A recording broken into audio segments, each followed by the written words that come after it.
Pô, a gente vai fazer aí mais um programa de SAF, né? E já tô aqui estudando alguns clubes para ver se a gente pega o Jorge Nicola aí, né? Aproveitar toda a riqueza, todo o império.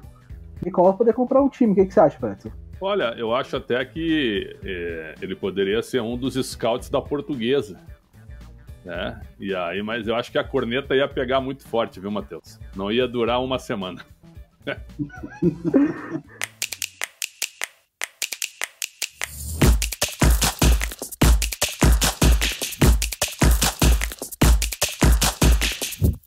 Olá, olá, bom dia, boa tarde, boa noite. Seja que momento vocês estiverem ouvindo esse podcast, pode ser até de madrugada, né? Normalmente eu faria isso. Tá começando mais uma edição do Segunda Bola, o podcast de esportes do Yahoo. Principalmente sobre futebol, né? De vez em quando a gente fala sobre algum outro esporte, mas normalmente é futebol. Sou Matheus Ribeiro, um dos editores de esportes aqui da casa. Estou, como sempre, com os nossos queridos blogueiros, né? Nossos especialistas, nossos analistas. Começando, como sempre, pela ordem alfabética, né? Alexandre Pretzel, como o senhor está? Tudo tranquilo? Sempre um prazer, Matheus. Uma honra e uma satisfação. Vamos falar de novo aí da SAF, né? Do clube que tem o símbolo mais bonito do futebol mundial. E você, Jorge Nicola? Tudo tranquilo? Tudo de boa? Você que leva a chuva para os lugares, né?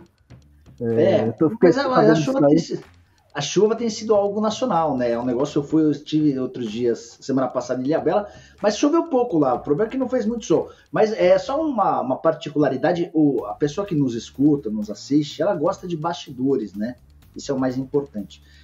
Teve um episódio, um dos podcasts que a gente gravou, que eu não me lembro se foi o Matheus ou se foi o André que apresentava, que decidiu começar o podcast comigo. Nossa, mas que confusão que foi causada. O Pretzel ameaçou não fazer mais o podcast, o clima ficou feio. Começa sempre com o Pretzel, essa justificativa do alfabeto é importante. Vamos fazer assim mesmo, vai. Não, é que eu me lembro que quando o André e o Matheus sugeriram a criação do podcast, eles quiseram dar um pouco mais de coerência para os conteúdos.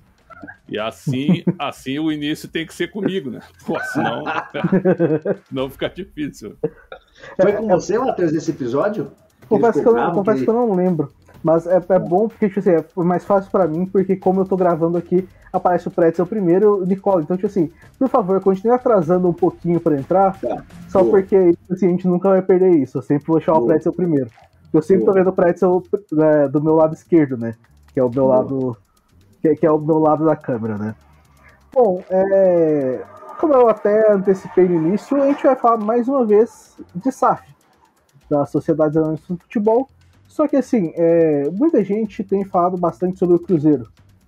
E tem até sido um pouco esquecido o outro clube brasileiro que está num processo grande de SAF, está basicamente na reta final, né? Já que é o nosso glorioso Botafogo, o glorioso, né? Não só o nosso, mas também o glorioso geral de apelido. Bom, o Botafogo está sendo.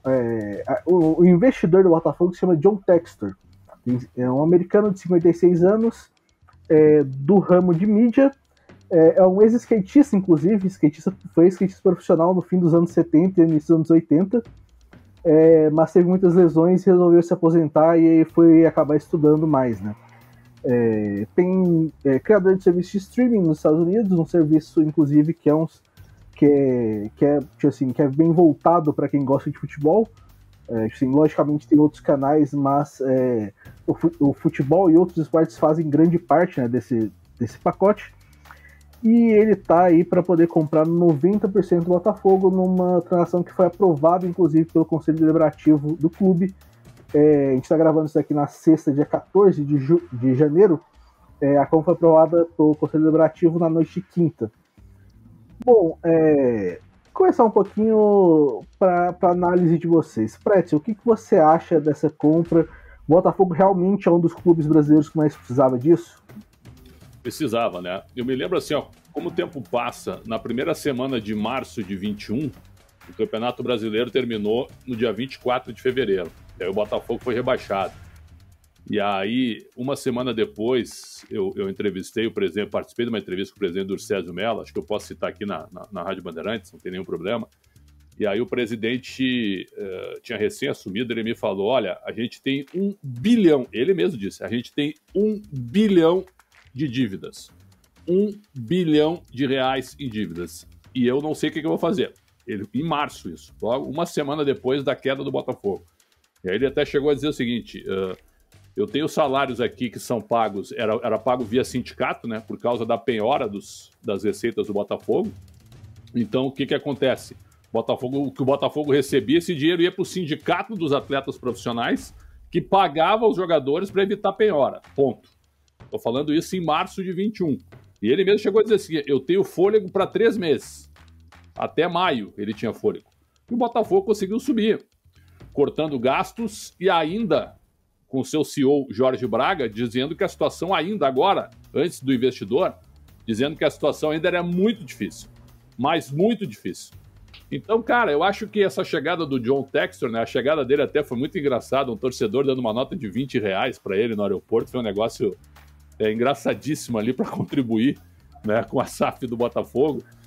O Botafogo é um clube que tem muita história, o Botafogo tem torcida, o Botafogo tem patrimônio, sim, certo? Só que o Botafogo, assim como a mídia de São Paulo ironiza o Santos, a mídia carioca ironiza o Botafogo. E grande parte da mídia brasileira ironiza o Botafogo. Eu já ouvi de colegas, eu já tive discussões acaloradas de colegas dizendo o seguinte, o Botafogo é pequeno, o Botafogo acabou. Como assim? Tanto não aconteceu isso que agora vem um investidor para dar um fôlego ao Botafogo. E agora já, na virada do ano, com o Botafogo de volta à primeira divisão, que é onde sempre deve estar, o que acontece? O Durcésio Melo diz que nos próximos 6 anos, o Botafogo terá a cada ano R$100 milhões para investir no futebol. Essa eu quero ver, hein? Essa eu quero ver. Então, olha o que é a mudança. Eu estou falando de março de 21 para janeiro de 22. Como o futebol é dinâmico e como as coisas mudaram. Mas eu também concordo, Matheus. Concordo com a tua tese. Não sei se o Nicola vai concordar também. Que se não fosse a SAF, não fosse a chegada do investidor, o Botafogo poderia financeiramente e na sua condição trabalhista, né? Por causa dos seus processos, se tornar um clube realmente difícil de sobreviver, apesar de tudo que ele tem. Bom, eu vou passar a bola para o Nicola até com essa questão do Pretzel, né? Se você acha realmente tipo assim, que era importante o Botafogo fazer isso até para a saúde financeira do clube, para a saúde do clube em si, né, também, né? Eram 2 clubes que mais precisavam da SAF, o Botafogo e o Cruzeiro, não tenho a menor dúvida disso, porque a gente bate muito na tecla da dívida de 1 bilhão, né? Mas para entender o efeito dessa dívida, é legal contextualizar que a capacidade de arrecadação de Cruzeiro e Botafogo giravam na casa de R$100 milhões por ano. Então imagina, um clube que fatura R$100 milhões tem uma dívida de 1 bilhão. E com uma série de processos que fazem com que essa receita de 100 milhões pareça nada.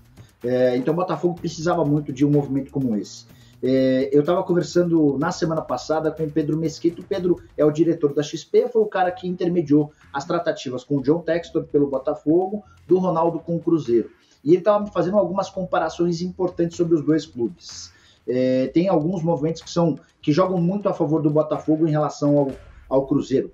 Qual clube desses que se transformaram em SAF pode acabar apresentando resultados em campo primeiro? Não há uma solução, né? Não há uma equação mágica, mas na teoria as coisas caminham melhor para o Botafogo. O primeiro e o óbvio motivo é a presença do Botafogo na Série A contra a presença do Cruzeiro na Série B. Isso, de acordo com o Pedro Mesquita, deve gerar 100 milhões a mais de receita para o Botafogo na temporada na comparação com o rival. Então, além do acréscimo de dinheiro, você parte de um clube que tem uma capacidade de arrecadar na temporada de 22 muito mais do que o do seu concorrente. Segundo ponto importante, o Pedro estava analisando as dívidas que os 2 clubes têm, né? As dívidas são próximas, cerca de 1 bilhão para cada um. Só que o Botafogo tem dívidas muito pequenas na FIFA. E essas dívidas na FIFA são as dívidas que o investidor é obrigado a pagar. Então, por exemplo, quando o Ronaldo precisa tirar 150 milhões de reais daquele investimento de 400 milhões para pagar dívidas na FIFA, isso significa que vão sobrar 250 milhões de reais para o Cruzeiro da grana que o Ronaldo pretendia investir. Se o John Textor se colocou à disposição para gastar os mesmos 400 milhões de reais e as dívidas na FIFA não chegam a 20 milhões de reais, vai sobrar muito mais dinheiro para o próprio Botafogo. Porque todas as outras dívidas, as tributárias, as dívidas com funcionários, elas vão entrar num pacote de pagamento de uma maneira distinta, que não vai caber ao investidor num primeiro momento. aí vão ser 20% das receitas dos clubes que vão ser destinadas ao pagamento dessas dívidas. Então, o cenário inicial de Botafogo e Cruzeiro, ele apresenta um cenário muito melhor para o Botafogo do que para o do Cruzeiro. Isso não significa que o Botafogo está fadado a ter sucesso e o Cruzeiro fadado a ter prejuízo ou se dar mal nessa parceria. Mas eu acho legal só contextualizar essas duas diferenças vindas de uma pessoa que cuidou do processo de comercialização dos dois clubes. Agora, só para pegar um adendo, né, Nicola? No momento que a gente estava fazendo o nosso podcast, né, Matheus? Aí saiu a notícia que o Ronaldo quer levar o Elias pro Cruzeiro, né? Aí eu fico pensando no seguinte, nada contra o Elias, mas o que o Elias tem de, por exemplo, de conhecimento de gestão e de SAF para integrar o Cruzeiro, né? Sinceramente, aí parece uma confraria entre amigos. O Botafogo, eu acho que já parte também com um aspecto mais profissional, porque esse CEO, Jorge Braga, que muita gente se antipatizou quando ele chegou ao clube, porque esse tipo de cara, ele chega para cortar, né? Ele chega para cortar e cortar. Então, com muita demissão, com muito corte de despesa, hoje ele já é considerado um cara que é um cara preparado aí para ajudar o Botafogo a seguir numa linha bem profissional. Aquela parte que o Nicola falou da questão de comparação dos dois, por exemplo, não é uma coisa que coloca o Botafogo como um sucesso. Assim, mas toda a preparação, todas as questões fazem com que o Botafogo tenha uma chance maior de sucesso do que o Cruzeiro, né? Já é uma grande questão, porque, tipo assim, o Botafogo já vem se adaptando a esse processo por um tempo, né? Já vem com alguns cortes, planejando um pouquinho melhor o seu futebol também. Então, acaba achando que, assim, por mais que não seja uma questão de assim, não, o Botafogo vai ter sucesso por causa disso, mas coloca o Botafogo vários passos à frente do Cruzeiro, eu acho. Eu concordo também. E aí é o fato tu não ter o problema do transfer ban, apesar de você ter um passivo trabalhista muito alto, e isso é admitido pela diretoria. E a disputa da Série A também, ela vai dar uma outra empolgação também, né? O Botafogo vai jogar na elite. E até no Campeonato Carioca, que teoricamente seria um campeonato desvalorizado, a partir do momento que chega o investidor, você não pode desvalorizar nenhuma competição, né? Então o Botafogo vai jogar o Carioca a valer também. Eu tenho essa convicção. Só o outro lado, né, Matheus Pretzel, que está nos ouvindo ou assistindo, o Cruzeiro esportivamente é mais competitivo ou foi mais competitivo que o Botafogo em anos recentes? Claro, faz tempo que o Botafogo não consegue ser competitivo esportivamente e a torcida do Cruzeiro é uma torcida maior do que a do Botafogo. Inclusive, essa é uma das metas. O Ronaldo pretende transformar ou fazer do torcedor o seu grande ativo, e o programa de sócios torcedores é o primeiro foco. O Cruzeiro já lançou um programa para tentar trazer sócios torcedores. Logo nas primeiras horas de campanha já eram 22 mil sócios torcedores. Os 2 primeiros jogos do Campeonato Mineiro vão ter a presença do torcedor do Cruzeiro de forma gratuita, todo mundo que aderir, enfim. Só para completar, só para fazer essa distinção. Mas os processos de contratação vão ser meio parecidos, pessoal. Estava conversando também para tentar entender o que pensam o John Textor e o Ronaldo no que diz respeito a contratações. É óbvio que vão haver exceções, né? O Rafael Cabral sendo contratado pelo Cruzeiro era numa negociação que o Cruzeiro tentava. O Botafogo eventualmente vai trazer um ou outro jogador mais veterano, mas a linha mestre dos dois clubes vai ser tentar buscar jogadores jovens, que ainda que custem um pouco mais, mas possam garantir o aspecto esportivo, que é a capacidade de transformar o time num time melhor, e no momento seguinte possam ser vendidos. Então atletas como Diego Costa, atletas mais veteranos, que garantiriam só o aspecto esportivo, esses caras devem ser exceções durante essa caminhada de Ronaldo e John Textor. Há uma coisa em comum entre Cruzeiro e Botafogo. É porque é uma tendência de clubes que acabam virando empresa, né? Se a gente for pensar, por exemplo, os próprios clubes da Red Bull, né? Os próprios clubes da Red Bull trabalham já mais assim, em contratar jogadores jovens que possam, logicamente, trazer um ganho esportivo ao clube, mas que acabem gerando um ganho financeiro ali breve também, né? A gente já falou algumas vezes aqui no podcast, até a maioria das vezes eu estava aqui no Carbone, por isso que o Red Bull Bragantino vai atrás, por exemplo, do Praxedes, vai atrás de Elinho, vai atrás de jogadores nessa faixa de idade, né? São jogadores que, logicamente, eles vão poder te ajudar ali, mas também vão te trazer um ganho financeiro em breve, né? A gente viu o que aconteceu com o Claudinho, por exemplo, com uma valorização muito grande, acabou indo para o Zenit, e, logicamente, é uma perda dentro de campo para o clube, mas é um clube que já consegue repor pelo menos isso, né? Porque, tipo, já é um clube um pouquinho melhor estruturado do que a maioria dos outros clubes do Brasil, né? Nesse ponto. Só uma coisa rapidinho, pessoal, só antes de devolver a vocês. O Botafogo vai investir maciçamente em olheiros, observadores. Não sei se estava na pauta do Matheus falar sobre o Rafael Rezende, que trocou a Sport TV pelo... Tá, mas depois a gente retoma quando você colocar essa pauta em discussão, porque esse também vai ser um dos trunfos, é tentar ser o primeiro a descobrir atletas no mercado. Porque eu achei interessante quando o Textor chega no Brasil, porque o Textor, ele quer falar com a imprensa, ele quer falar com os torcedores e tudo mais. Isso é uma coisa que eu achei interessante. O Botafogo TV postou uma entrevista com o Textor, eu acho que foi na terça-feira, se eu não estou enganado, 35 minutos de entrevista. Eu fiquei curioso e fui assistir. E até eu levantei alguns pontos que eu estava conversando até com alguns amigos fora disso, e até alguns pontos que eu quero conversar com vocês aqui. Que o primeiro é justamente sobre isso. O Textor, ele é acionista do Crystal Palace na Premier League, né? É um time que não é um time gigantesco na Inglaterra, mas é porque assim, se a gente for falar de tradição na Inglaterra, todo time é tradicional. Porque todo time existe desde os 1900 e bolinha.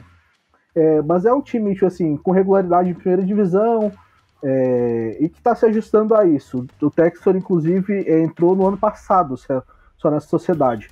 Ele comprou 25% do Crystal Palace em agosto de 2021 por 87,5 milhões de libras. Os valores, a porcentagem varia em alguns lugares. Tem lugares que falam que é 18, tem alguns lugares que falam que é 25. Mas não é 100% claro isso. E a primeira coisa que ele fala, uma das primeiras coisas que ele fala nessa entrevista é de como ele reparou que o scouting, a análise de dados no Brasil é fraca. Porque ainda mais vindo, por exemplo, de um cara que está na Premier League, quando ele olha para cá, ainda é um mercado pouquíssimo desenvolvido nessa questão. A gente tem algumas mudanças recentes, por exemplo, o Ceará investiu um tempinho atrás com o pessoal do Future, o pessoal do Sul, o Botafogo chegou a trabalhar com eles também, alguns analistas têm sido contratados por times recentemente, mas ainda é pouco explorado isso, ele fala bastante disso. Tanto que até esse ponto que o Nicola falou, né? O Botafogo vai atrás do Rafael Rezende, que estava no Sport TV já fazia mais de 15 anos. Um ótimo comentarista, inclusive. O que você achou dessa contratação, Pretzel?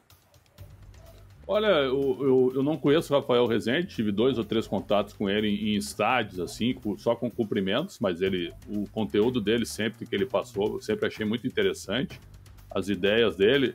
Só que clube de futebol no Brasil, que bom que ele chega num clube nesse momento com uma mentalidade empresarial, né, com uma mentalidade profissional.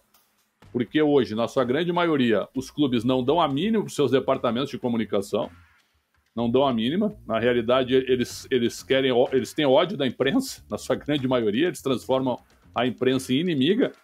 E esses departamentos de scout, que são famosos na Europa, em outros lugares, nos Estados Unidos principalmente, aqui no Brasil ainda é um negócio, viu? Ainda é um negócio bem resistente. Tem que quebrar essas barreiras. Por quê? Porque os nossos clubes não são profissionais. E os dirigentes estatutários, que estão sempre em conflito, na sua grande maioria, com os executivos, né? Porque os executivos são remunerados e os estatutários não, eles não têm essa veia de olhar para médio e longo prazo. Então, os nossos clubes hoje, eles querem tudo na hora, né? Eles não querem ter paciência para analisar um jogador por 1 ano e meio, 2, para aí você chegar e dizer para o John Textor, a gente está monitorando 4 nomes aqui, ó. Desses 4 nomes, esses 15 meses atrás, a gente tem 2 aqui que jogariam no Botafogo. O John Textor vai parar e vai ouvir. O Carlos Augusto Montenegro vai chegar e vai dizer assim, não, traz o Honda, porque o Honda vai me entregar agora. Eu preciso do Honda agora. Então, cara, é difícil trabalhar com dados hoje no Brasil. Os nossos clubes pensam pequeno. E scout também tem a ver com comunicação. E a comunicação também é muito falha nos clubes. Muito falha. Então, tomara que o Rafael tenha sucesso no Botafogo, mas eu imagino que se o John Textor chegar e dizer assim, ó, vou embora amanhã, eu imagino que se entrar um estatutário no Botafogo, a primeira coisa que o cara faz é fechar o scout, diminuir despesa, né? Porque isso não tem tanta importância assim na cabeça da maioria dos dirigentes. Na cabeça da maioria dos dirigentes. Tem até um episódio curioso recente, né, de departamento scout, que o Inter estava buscando técnico, conversou com alguns e chegou ao contato com o Paulo Souza só porque o departamento de scouting do Inter pegou, fez uma apresentação muito grande, o pessoal lá de cima tipo, explicou modo de jogo, como ele pensa de futebol, tudo mais. E precisaram de bastante força para poder convencer ainda, né? Eu conversei com tem um amigo próximo que tá próximo dessa região ali no Inter, e ele tava falando disso, e é curioso como é tão complicado, tipo, mostrar algum negócio que não deveria ser tão difícil assim, né? Nicolas, tem alguma coisa a acrescentar dessa questão dos olheiros?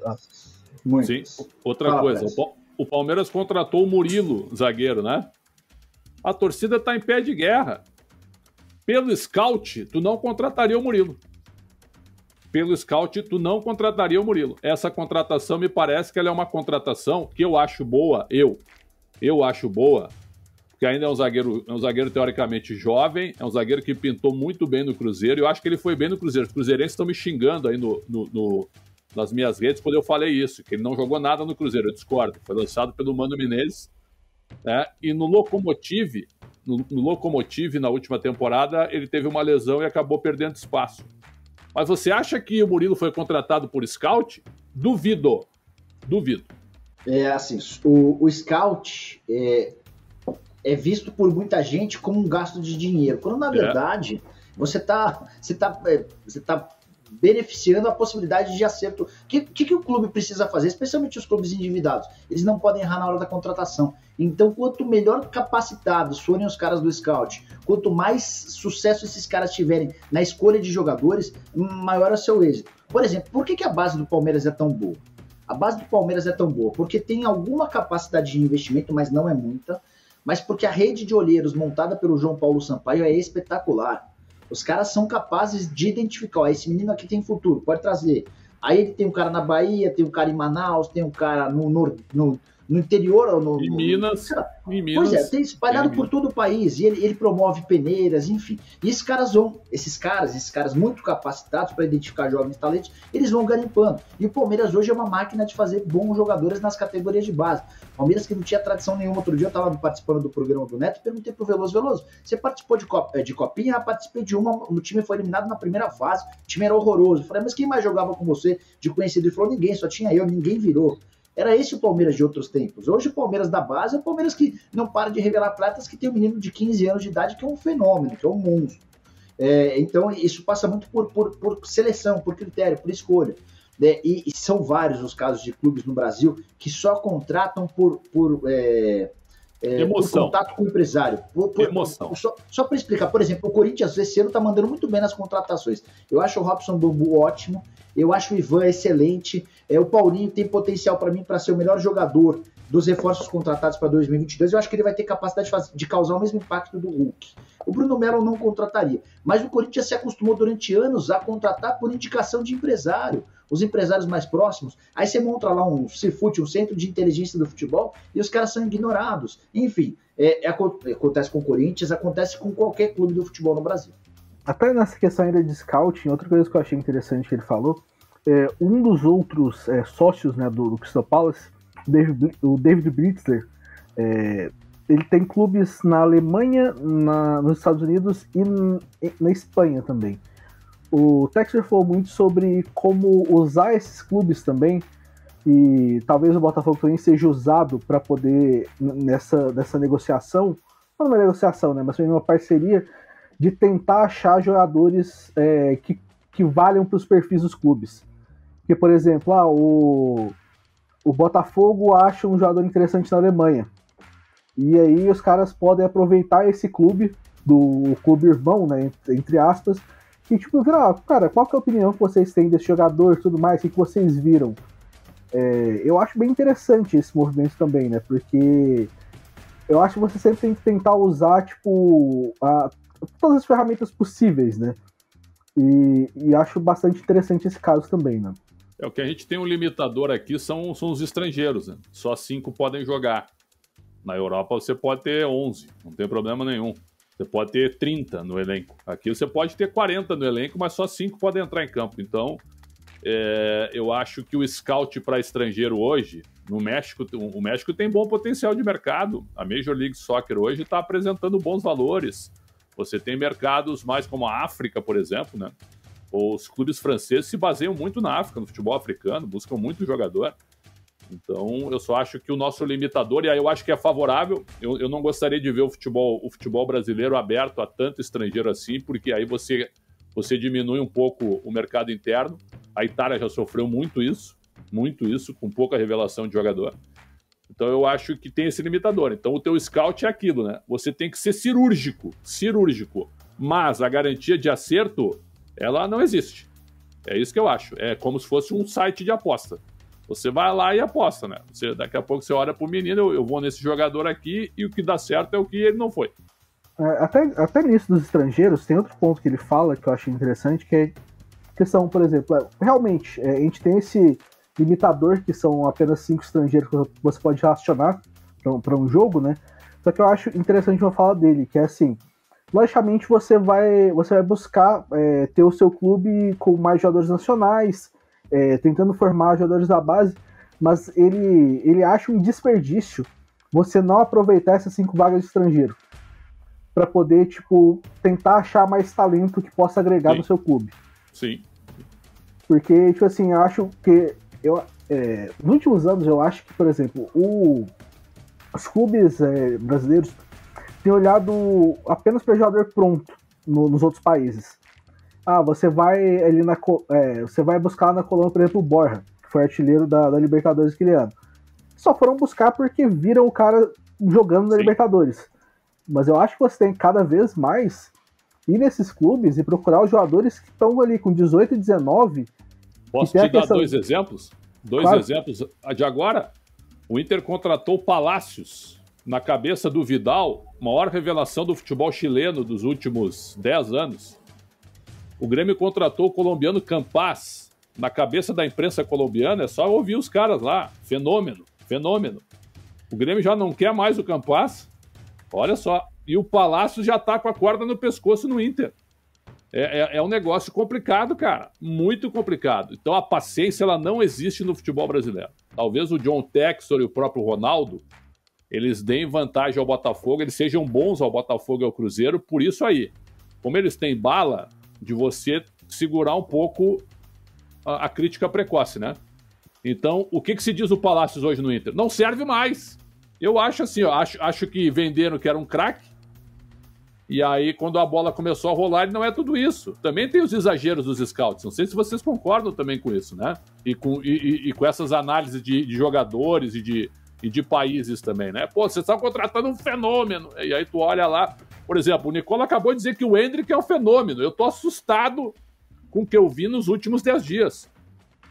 Com a pressa da opinião pública, com a pressa da mídia brasileira, a mídia paulista, que eu faço parte também, a gente faz parte toda hora, em transformar o Endrick no novo Pelé.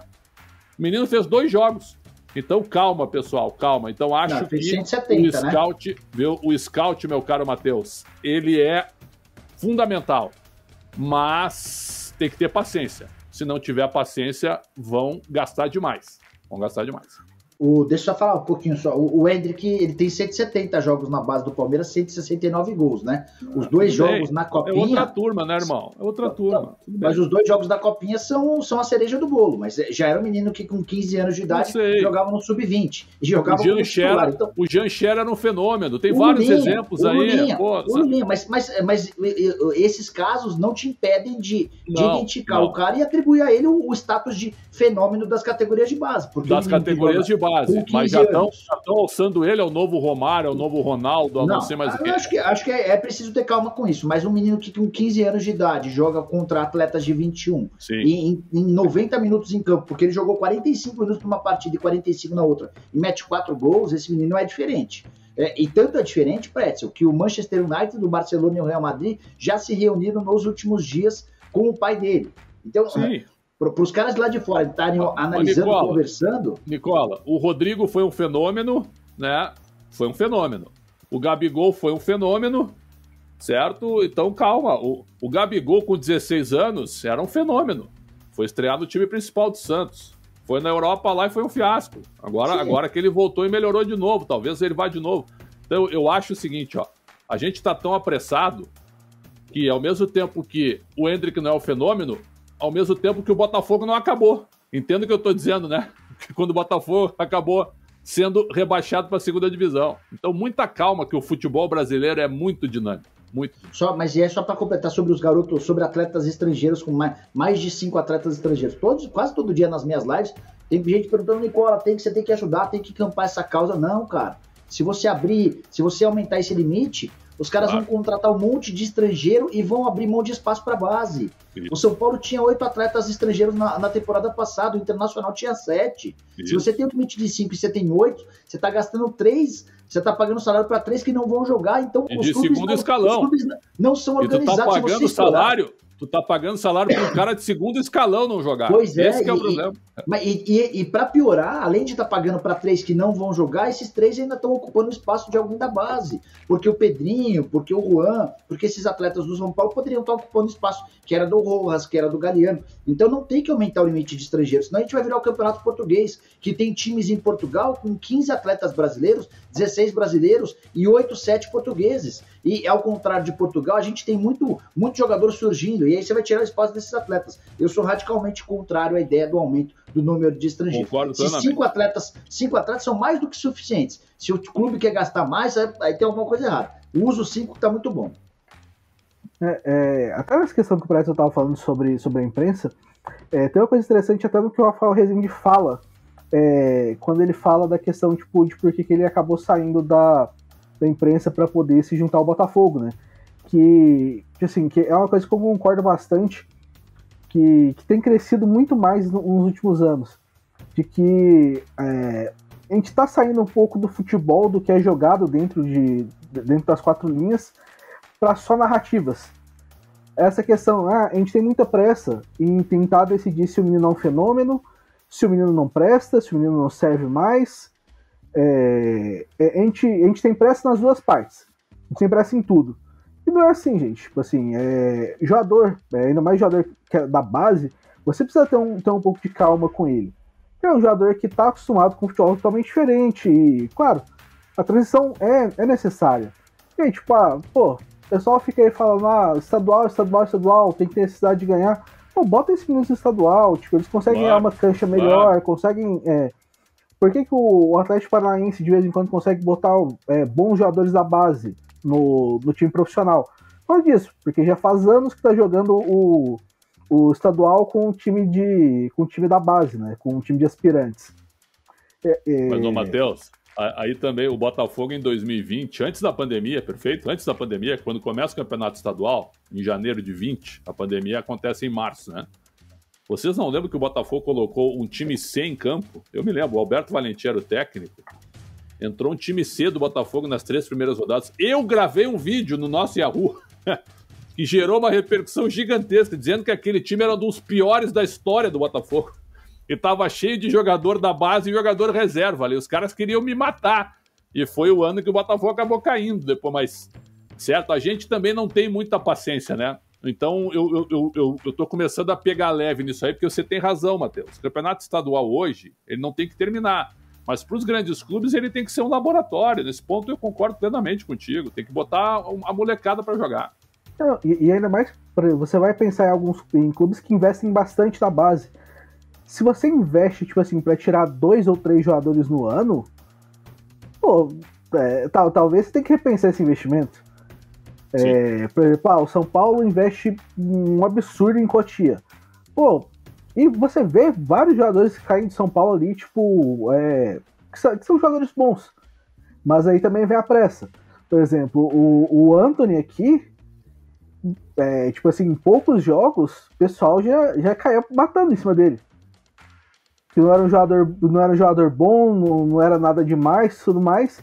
E hoje é um jogador tipo, de excelente potencial na Europa e que é provavelmente um dos jogadores que vai para a Copa, né? que eu acho tipo, que ele acabou entrando muito bem na seleção. Acho que uma das coisas que o Textor fala é disso, já, também investimento em base, porque é importante. Matheus, o teu xará lá, o Matheus Nascimento, que foi colocado como um fenômeno, e aí quando o Botafogo estava para cair, não sei se vocês lembram, botaram ele para jogar. Antes do Botafogo cair para a segunda divisão, vocês estão lembrados? Quando o Botafogo fez aquela confusão, o Ramon Dias, demitiu o Bruno Lazzaroni, aí o Ramon Dias ficou doente, o filho do Ramon Dias foi técnico, aí caiu, aí veio o Barroca para os últimos jogos, uma confusão, o Barroca escalou um monte de meninos, e esse Matheus Nascimento, ele foi alçado à condição de fenômeno, e você olha para ele, ele tem potencial, mas também calma, e ele já foi muito pressionado. Na temporada passada, o Anderson Moreira tirou ele. Ele voltou para a base. E segundo o presidente do Césio Mello, ele vale 30 milhões de euros. Né? Então, muita calma, porque esse menino tem valor? Tem, mas quase que ele foi queimado por uma emergência, né? Numa Série B, numa Série A, numa tentativa de não ser rebaixado. Tem até um caso engraçado que eu vi esses dias, que o Casimiro, né? O Casimiro Guiel, streamer do pessoal da TNT lá, ele tava torcedor do Vasco, né? Publicamente. Ele tava reagindo a um jogo do Vasco na Copinha e falando, tipo, do atacante, do Figueiredo. O Figueiredo fez bastante gol na Copinha já. Tem um carro de alguma coisa passando aqui perto. Pamonha. A pamonha é o horário. 3h15 é o horário da pamonha aqui no apartamento, sempre em Uberlândia. Até eu tô achando estranho, minha cachorra sempre late quando passa. Mas acontece, fica tranquilo. O Figueiredo, o Casemiro tava falando tipo assim, que via o Figueiredo no time do Vasco, no time principal, e achava que o Figueiredo era o pior atacante do mundo, que não servia e tudo mais. Mas aí, tipo, ele pega e tava reagindo ao jogador na Copinha. E, tipo, de vez em quando o terceiro não lembra. Tipo, o terceiro, cara, o menino tá aí, tipo, tá tentando achar um espaço profissional, mas esse menino ele tem idade de jogar Copinha. É preciso paciência com os jogadores. Tipo assim, era mais a situação do Vasco, por exemplo. O Vasco já colocou o Thales Magno pra tentar salvar com não sei quantos poucos anos. E tipo assim, acaba que. O problema não é o Figueiredo, Matheus. O problema não é o Figueiredo, o problema é o Vasco. Aí é que tá o detalhe. Isso aí é um problema seríssimo, porque os meninos eles são torrados. Você vê um monte de moleque com muito potencial estourando em time pequeno da Europa. Daqui a pouco você sabe quem é esse garoto. Ele tava lá e tal, saiu, né, não foi aproveitado e vai estourar lá. Mas não fossem os meninos, em vários clubes, e a situação seria dramática para muito time no futebol no Brasil, né? O Fluminense não se cansa de revelar jogador. O Santos, cara, se não fosse a base, o Santos estaria hoje numa situação dramática, desesperadora, muito mais difícil do que a atual, né? Então investir em base é algo primordial. Seja para a SAF, seja para clube que é associação, ter uma boa categoria de base, ter a capacidade de revelar jogadores em larga escala é super importante. Eu achei curioso até que na entrevista o Textor fala que ele estava pensando em clubes menores, tanto até que ele comprou um clube agora na Bélgica, o RWD Molenbeek, 80% é um time que está na segunda divisão da Bélgica.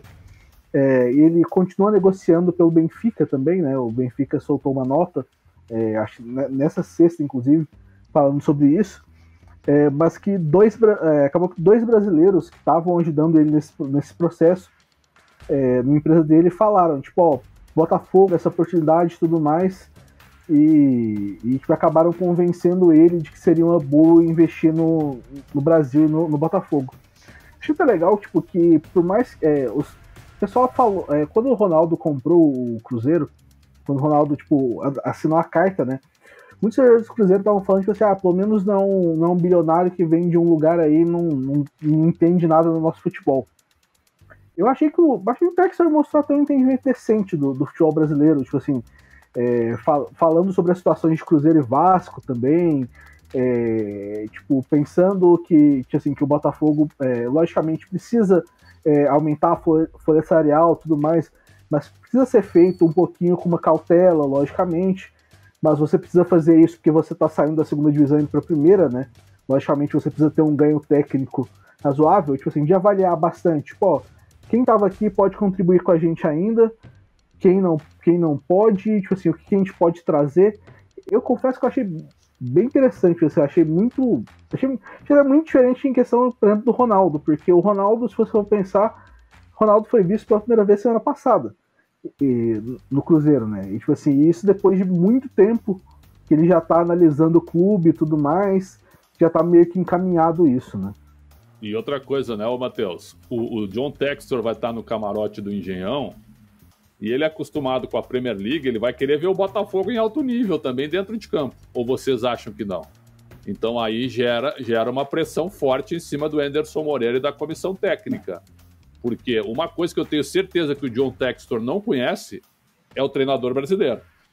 Ele não sabe a modalidade de trabalho do treinador brasileiro. Então, o nível no Botafogo ele vai subir. Daqui a pouco o John Textor vai olhar e dizer o seguinte: vem cá, por que a gente não busca um treinador na Europa, né? Pode acontecer isso. Ele vai olhar para o Paulo Souza ali do lado. Por que o Flamengo tem o Paulo Souza? O cara trabalhou, né? Pô, o cara estava na seleção polonesa, trabalhou em grandes clubes. Por que a gente não faz um investimento em treinador? Então, até isso eu acho que o Botafogo pode mudar, viu? Pode mudar um pouquinho em relação à sua comissão técnica. Mas só uma coisa, Matheus.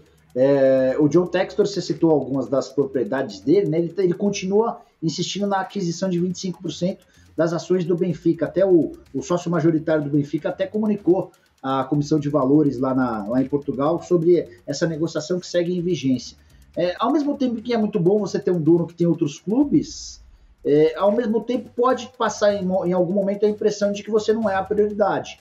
E o Ronaldo também tem o Valladolid, mas, cara, ele tá muito focado no Cruzeiro. Ele só se apresentou ao Cruzeiro nessa semana, mas desde a virada do ano, desde a aquisição, do momento em que ele acerta a compra do clube, o Ronaldo vive 24 horas por dia em função do Cruzeiro. Participando de reuniões, recebendo gente em casa. Eu acho que o Ronaldo vai estar muito mais dentro do processo do Cruzeiro do que o John Textor em relação ao Botafogo. Tu é irmão, com toda a tua experiência no futebol, a gente tem que esperar a bola rolar, né? Tudo isso é lindo e maravilhoso. Vocês concordam comigo? John Textor maravilhoso, né? Aí ele vai pro camarote do Engenhão, aí o Botafogo estreia contra Cabo Friense e perde. Eu tô dando um exemplo, certo? Não é eu que vou reclamar, nem o torcedor do Botafogo, mas os caras vão olhar o seguinte: vem cá, não dá, né? Então é o seguinte, o Cruzeiro não pode entrar na Série B como um franco atirador, e ele vai entrar como um franco atirador, por incrível que pareça. Ou vocês acham que nesse momento o Cruzeiro é favorito na Série B? Não é. Não é. Embora os últimos movimentos tenham me agradado um pouco mais. Eu gosto do Gabriel Dias, que foi contratado pela lateral direita, gosto muito do Rafael Cabral, que ainda não está fechado, mas são nomes que começam a pintar mais interessantes. Rafael é um grande nome, concordo. Rafael é um grande nome. Pretzel, há muito espaço para profissionalismo no futebol brasileiro, muito. Claro. Os clubes são muito amadores, os clubes são tocados de maneira muito primária. Então, qualquer sopro de profissionalismo me causa a expectativa bem positiva. O Mark Rory, cara. Eu acho que é importante que esses dois clubes eles tenham sucesso para que outros clubes possam seguir esse caminho. Caso contrário, a gente vai continuar vendo um médico que é muito popular dentro do clube se tornar o diretor de futebol sem manjar absolutamente nada, do cara que é dentista e assume o departamento de marketing só porque lhe devem favores internos, enfim. Tomara que a gente mude. Parabéns ao Botafogo por ter visto num jornalista, certo, um potencial para trabalhar no clube. Porque eu já recebi proposta para trabalhar no clube, eu posso revelar aqui, no Internacional em 2000, uma mudança de gestão. Opa! Você ia fazer o quê, Presso? E eu já recebi proposta para trabalhar no São Paulo Futebol Clube também. Opa! Certo? Só para vocês saberem. Não, e aí é o seguinte, ó, esses clubes, eles te olham assim, ó, pô, cara, tu é um cara que tu tem competência, tu tem credibilidade, ok. Mas eles acham que eles têm que te pagar pouco. Sabe por quê? Porque tu é da imprensa. Também tem esse problema. Então, assim, ó, eu fico feliz que tomara que o Rafael Rezende tenha sido muito valorizado, que ele merece, mas que os clubes também olhem para os profissionais de imprensa que têm capacidade para trabalhar em qualquer time de futebol, eu tenho certeza disso, mas que não olhem só como os caras que não merecem valor financeiro. Porque isso aí é brincadeira, né? É brincadeira. Os departamentos de comunicações hoje dos clubes, eles estão cheios de jornalistas, nos grandes clubes eu posso citar, mas vai ver as estruturas que eles trabalham. São pequeníssimas, né? Com uma cobrança gigantesca. E ao mesmo tempo, entre aspas, tu tem que ser torcedor do próprio clube, né, Matheus? Que também é um erro. Os caras não olham para o jornalista como um profissional. Como se eles olhassem, como disse o Nicola, eu concordo, com um amigo do conselheiro, né? Com o filho do diretor.